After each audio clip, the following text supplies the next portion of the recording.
Tantor Audio, a division of Recorded Books, presents Staying Home is a Killer by Sara Rosett. Narrated by Gail Shalan. Frostfest, February 19th through 26th. Dreams take flight. Beat the winter doldrums at the Vernon, Washington 12th Annual Frostfest celebration. This year, Frostfest salutes Vernon's rich aviation history. Exhibit. Retrospective of flight in Vernon, historic photos and memorabilia capture the role men and women from Greenlee AFB played in aviation, from World War II to the present. Art show. Local artists' work featured in downtown galleries. Student art show. Artwork from Vernon Public School students displayed throughout the Sky Mall and Sky Walk. Free hot chocolate. Discounted ice skating at Memorial Plaza Pond. Sales at downtown retailers and restaurants. Chapter 1. As soon as I opened the door to the 52nd Air Refueling Squadron, I knew something was off. Penny Follette held open the inner door at the top of the incline, her smile radiating like a beacon in the dim light. Penny didn't radiate. In fact, she was usually unnoticeable. "Penny, are you okay?" I asked. "I'm fine," Penny said as frigid wind sliced across the back of my neck before the squadron's outer door thudded shut. I lurched up the steep hallway to the squadron. The incline was a safety feature left over from the Cold War. The squadron, located in the old alert facility at Greenlee Air Force Base in eastern Washington state, had once housed rotating shifts of air crews ready to respond to nuclear threats. I guess the steep walkways had been designed to slow down communists raiding the building. They certainly slowed me down. And I'm not fast to begin with, since I lug a small arsenal of toys, diapers, wipes, and snack food in a diaper bag, not to mention my 20-month-old daughter, Livy. I squeezed through the inner door, dropped the diaper bag and my purse, a fuchsia Belen Eshandia shoulder bag I'd snapped up from eBay, at my feet. I'll admit it. I'm a bagaholic. I'm addicted to purses. They're my one indulgence. Well, that's not strictly true because I indulge in chocolate, too. But that's it. Only 2 indulgences. My fuchsia bag provided a nice bright spot on an otherwise dreary day. Just like my purses provided the only stylish accent in my typical mommy ensemble of sweaters, sweatshirts, jeans, and snow boots. I was too tired to coordinate outfits. All I could manage right now were purses with panache. Later, maybe when Livy went to kindergarten, I'd try to accessorize. I shifted Livy to my other arm. She wiggled and said, "Pen! Pen!" "Are you sure you're okay?" I asked again. Penny was practically glowing. She pushed her dull brown braid over her shoulder and reached for Livy. "Hello there, little Livy," she murmured. Even in the dim hall, in her droopy gray sweater and sagging broomstick skirt, Penny looked luminous. "I'm wonderful." Her smile's wattage edged up another notch. "The most amazing thing has happened. I'm dying to tell you." She sighed. "But I can't. I promised." She handed Livy back. Her petite size forced her to look up at me as she grinned mischievously. "I'll call you this afternoon and tell you." "Okay," I said slowly. In the year and a half that I'd known her, I'd never seen Penny look mischievous. And I'd gotten to know her pretty well since Penny and her husband Will, another pilot in the same squadron as my husband, lived down the street from me. She was one of my most dependable babysitters for Livy. She slung her scuffed backpack off her shoulder and pulled a small gold bag out of a webbed side pocket. A crossword puzzle book fell from the pocket to the floor. "Here, won't be eating these anymore." She shoved the gold bag at me, then picked up the book and put it away. "You take them. Then I won't be tempted. The curly font on the bag read chocolate-covered espresso beans. I tried to give them back. I don't even like coffee. You love coffee. My hands were full enough with Livy squirming, but I knew better than to set her down. She'd motor away around a corner, and I'd have to chase her down. Penny continued to paw around in her bag. I don't want them. Throw them away if you don't like them. I'll drop them off at Mitch's office. Someone will eat them. Penny paused in her search of her backpack. There is one thing I need to talk to you about. Her face still glowed, but her brown eyes were serious. The thing last year. She hesitated, tucked a strand of wiry hair back into her braid. Well, you figured it out. I'd been embroiled in a search for a murderer in the squadron. I didn't really, I said. Yes, you did. You knew something was wrong and didn't let it go. I think I need someone to... The outer set of doors clanged open. Icy air gusted up the incline and snaked through the cracks under the inner doors. We shifted to make room. Penny stood on tiptoe to catch a glimpse of the flight crew laboring up the incline. Livy went still in my arms, her attention on the heavy tread and voices that echoed up the vault-like incline. Penny's face shuddered. She zipped her backpack, heaved it up on her shoulder. I blinked at her abrupt change. Penny was back in her usual lurk mode, fading into the wallpaper. Captain Zeke Peters, the pilot, led the crew. His tall figure filled the doorway as he said, "Come on, I've got to be out of here in an hour." The next guy, Staff Sergeant Rory Tyler, strolled through the door. "She's not going to leave without you," he said. His round glasses reflected the light from the hallway, and I couldn't see his expression as he held the door open for the last crew member. Zeke smiled at us and strode down the hall, saying over his shoulder, "Yeah, but you don't have to ride all the way to Seattle with her if you're late, so get a move on." First Lieutenant Aaron Reed, the co-pilot, didn't look at us, just ducked his head with his thin blonde hair as he stowed his hat in the ankle pocket of his flight suit, then hurried to catch up with the other two men as they continued down the hall. Their heavy flight bags and pub briefcases bumped against their legs, giving them an exaggerated swagger. As she watched the departing men, I caught a change in Penny's expression that I couldn't identify. A flicker of fear, or anger in her eyes. "Are you sure you're okay?" I'd never seen Penny's mood zigzag. Her emotions were usually as straightforward as a ruler. "I'm fine." Penny pulled her gaze back to me. "Later? Can we get together?" "Sure, I'm going to lunch with Mitch, but I'll be home this afternoon." With Mitch scheduled to leave in 2 weeks for a 45-day deployment to the sandbox, the nickname for the desert, we were trying to spend as much time together as we could. "What have you been doing today?" I asked. "I've been over at the mansion interviewing General Bedford for an article about Frostfest." The mansion, a large antebellum-style building complete with portico, held the wing commander's office and various base VIPs. "You're interviewing the wing commander about Frostfest? Is he on a committee or something?" "No, it's a human interest story. Bedford's dad was stationed here in the 60s and flew B-52s. Interesting angle, from military brat to wing commander." "What does that have to do with Frostfest?" I was still confused. "Every year, the organizing committee tries to showcase some aspect of Vernon. Last year it was the river. This year it's the base. The theme is Dreams Take Flight, and there's going to be an exhibit about Greenlee along with an art show with local artists. I'm putting together a press kit with human interest write-ups for the media."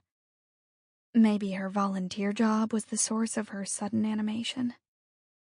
"So you like being on the committee?" "It's fine. Volunteer work to keep me in touch." She shrugged, obviously not the source of her excitement from her bland response.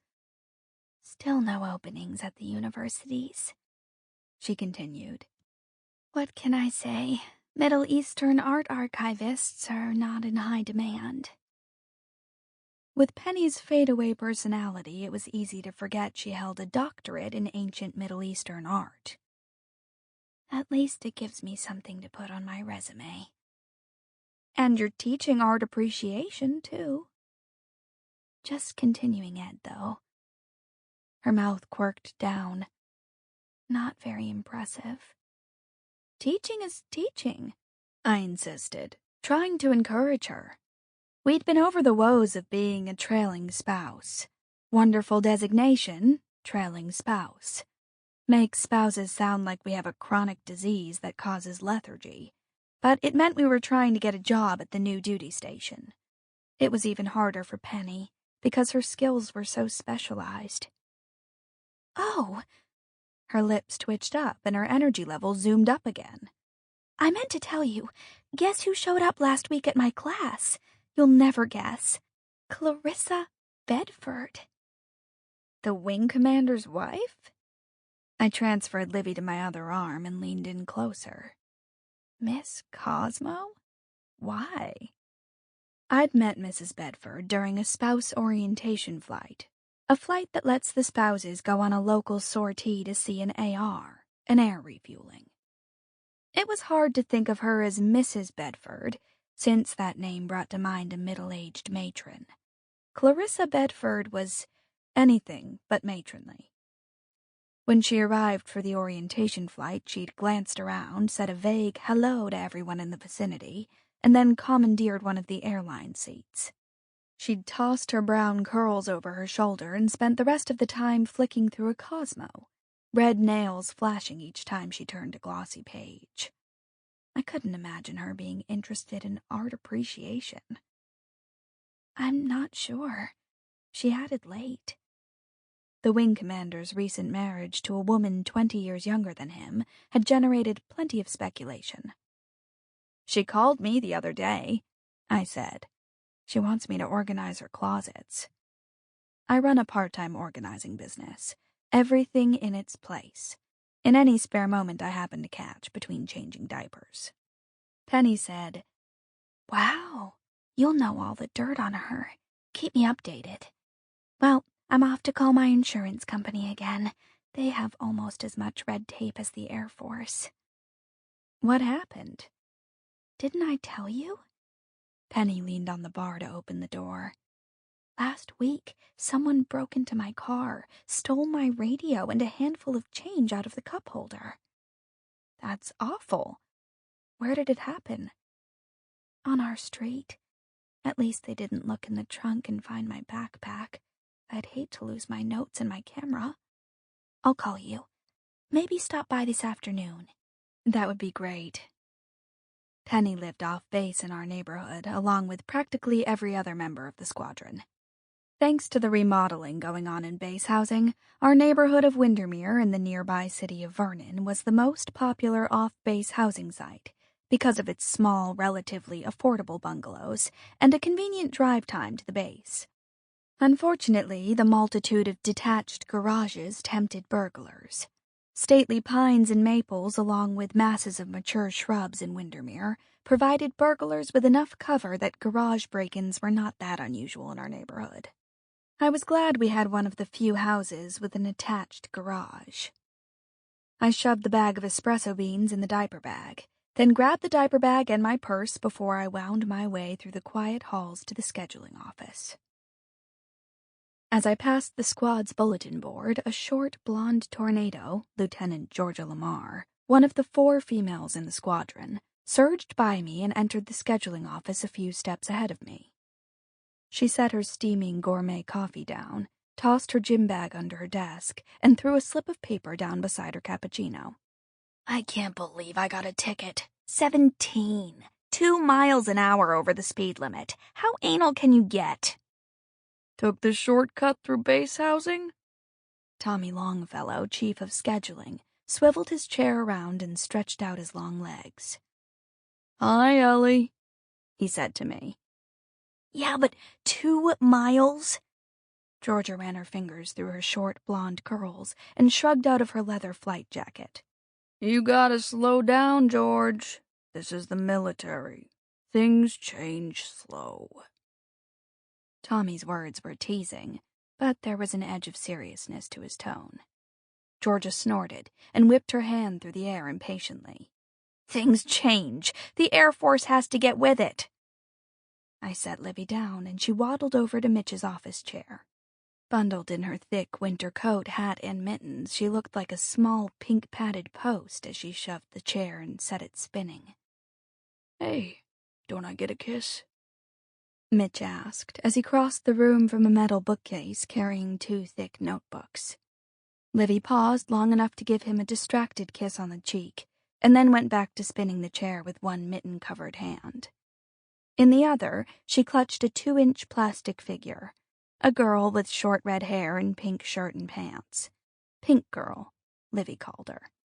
Livy didn't do anything, like eat, sleep, ride in the car, or nap, without Pink Girl. How was the vet? Mitch asked me. Busy.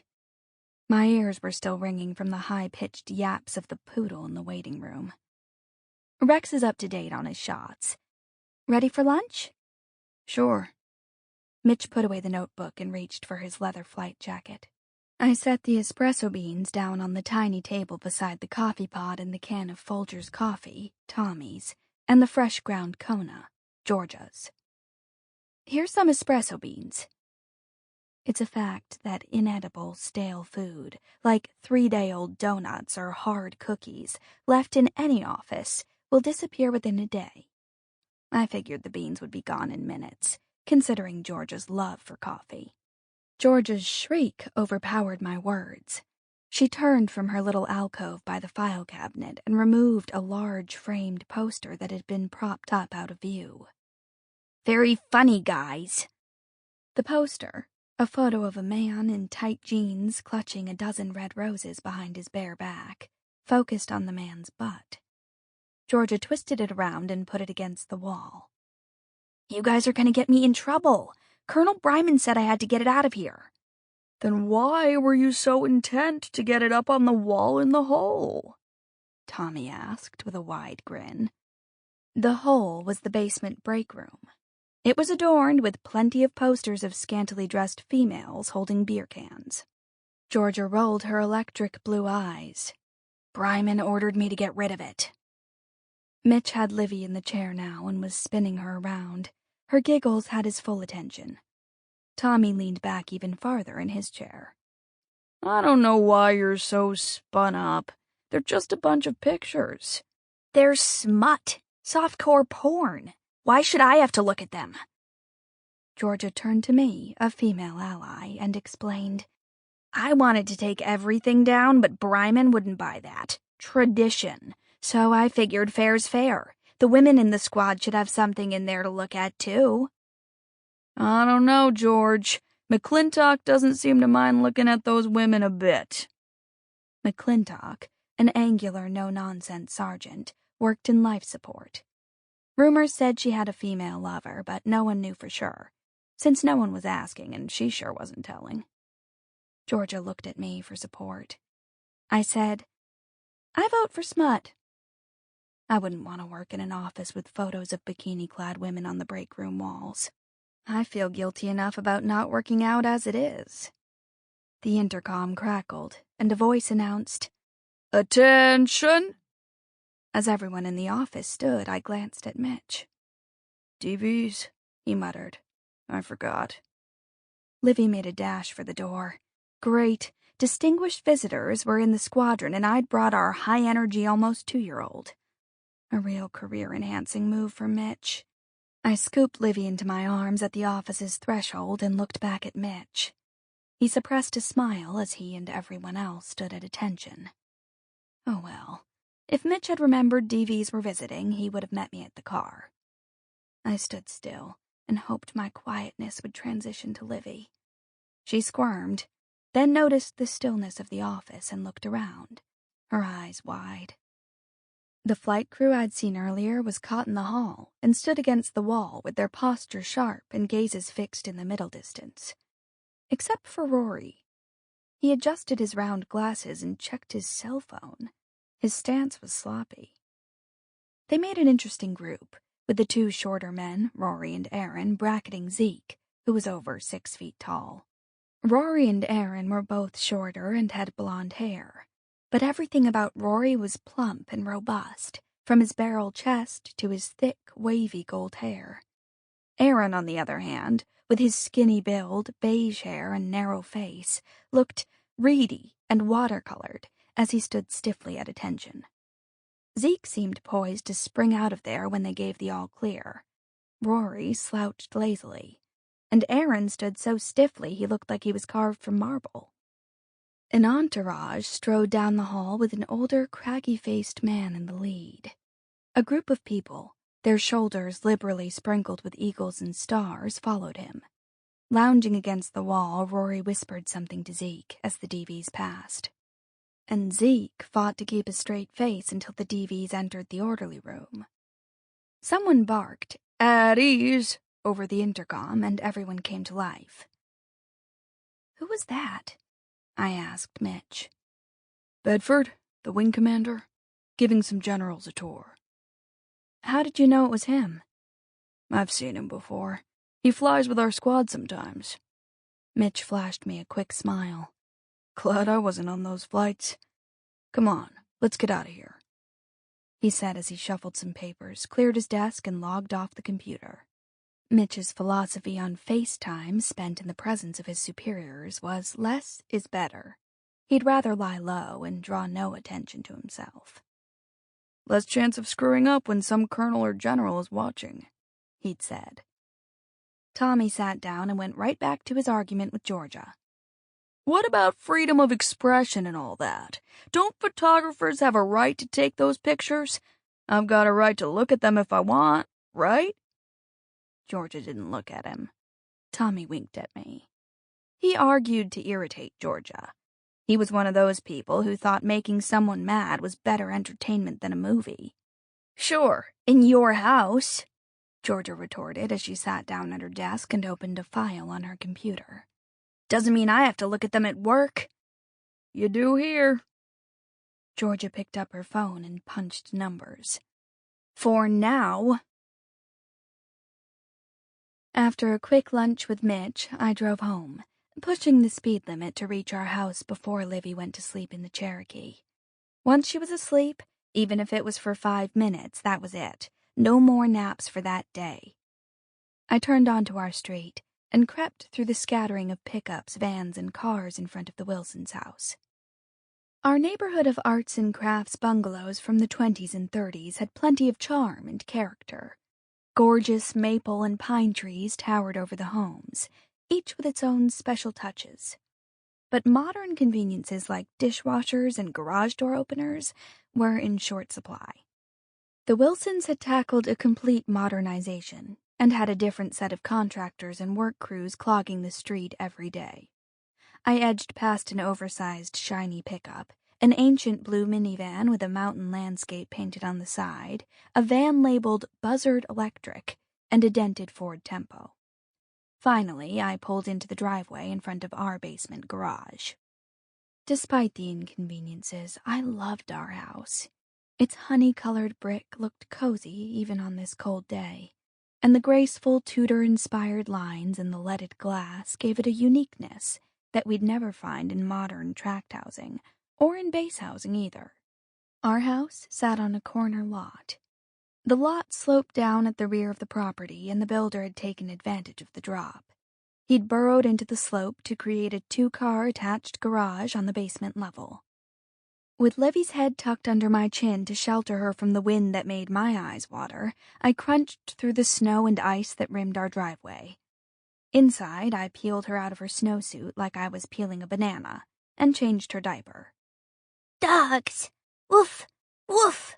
she said, her face serious as I carried her to bed. She held her eyes wide open to keep them from shutting. Yes, there were some very loud dogs today at the vet.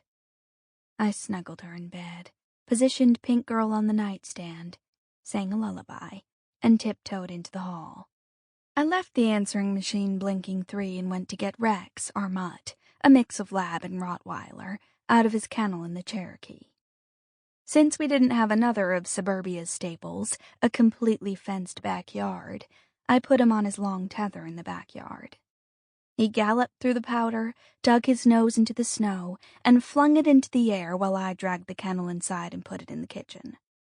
I shut the kitchen door and stood still, trying to absorb the warmth of the kitchen. I worked my boots off and padded across the golden oak floorboards to turn up the heat another notch.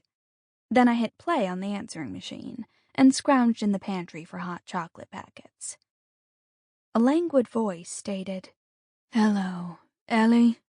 This is Clarissa Bedford. You said to call you about a consultation. Next week, either Tuesday or Friday morning, works for me." I heard a trace of an accent on the message that I hadn't noticed in person. Southern? Or more of a Southwest drawl? I'd have to ask her where she was from. The machine stated the date and time, then beeped. Ellie? Jill, call me. It's urgent.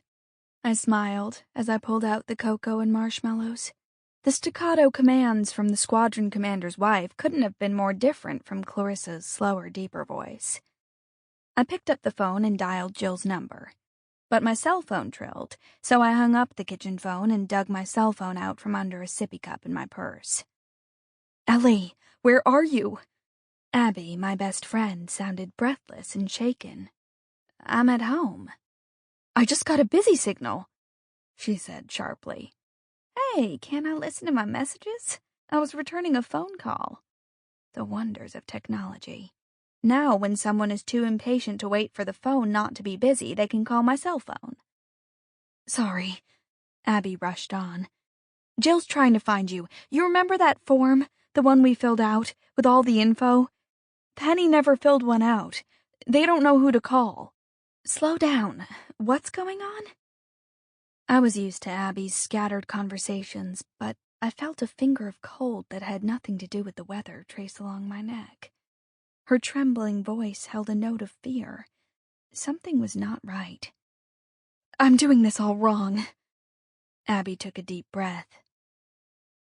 Penny's dead. An everything in its place tip for organized closets. Add more room to your closet with these ideas. Capitalize on unused space in the top of a closet with additional shelves for low-use items like extra blankets and pillows. Upper closet shelves are also a great place to stash Christmas gifts that you picked up during end-of-season sales. Dropped rods double your clothes space. Look for the kind that hook over the upper rod so there's no installation. Invest in a shoe organizer. The possibilities are as varied as your taste. Cubes, racks, and over-the-door models come in a variety of finishes and styles. Multi-garment hangers allow you to hang several items on one hanger. Chapter 2. No, she's not, I said. I saw her this morning, just a few hours ago. Ellie, I'm sorry, but Penny is dead. Abby's voice transitioned to her firm third-grade teacher voice. I stood there, staring at the cocoa box, shaking my head.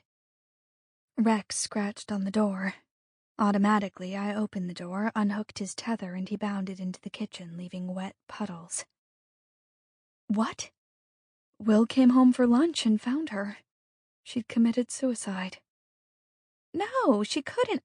I saw her this morning. She looked radiant. There was no other word for it. She couldn't have done that. Rex stopped bouncing and watched me with his ears perked up and his head cocked to one side. Ellie, I know it's hard to believe. I'm having trouble believing it too. She was quiet and kind of mousy, but she didn't seem depressed. Anyway, Jill called me looking for you since you knew her so well. Will's in shock. Abby swallowed. He found her in the bathtub with her wrists slit. So, he's not functioning real well right now. Jill wanted to know if you knew anything about her family. No, not really. I think she mentioned Michigan once. I'll call Jill. Sample complete. Ready to continue?